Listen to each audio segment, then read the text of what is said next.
শাকিব খান, তুমি তো খুব সুন্দর, তাহলে কেন পচা পচা নায়িকাদের সাথে মুভি করছো? আমাকে চোখে দেখো না। শাকিব খান, তুমি কি লিগে পচা পচা মাইয়ে লগে ছবি করো? তুমি এর নান মাইন্ডার ফাইন্ডার তোমার ছবি বাজে না? সানি লিওন মিউজিক ভিডিও করে, আমি তখন মিউজিক ভিডিও করতেছি। তুমি যে কথা কইছো ও কথা তোমার তো বাংলাদেশ সানিগুলোর নামে আজকে আখ্যায়িত করা লাগে।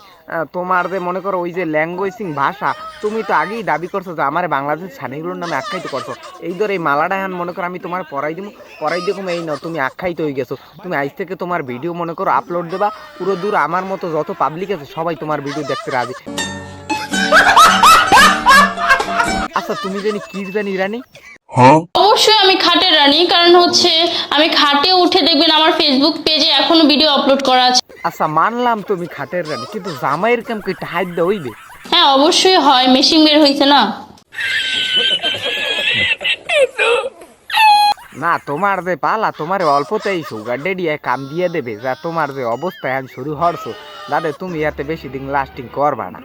তোমার মনে কর সুগার ডেডিটাই পকার দিয়ে দেবে, দাড়ি মুছ থাই থাও খেয়ে দিল তোমার সালাই দেবে। আগে তার দাড়ি মোজ গুলো টেনে টেনে ছিঁড়বো, কারণ তার এত শখ কেন কড়া কড়া মেয়েদের সাথে ডেট করবে? দাড়ি মোজ যদি না থাকে তাহলে অন্যটা ছিল।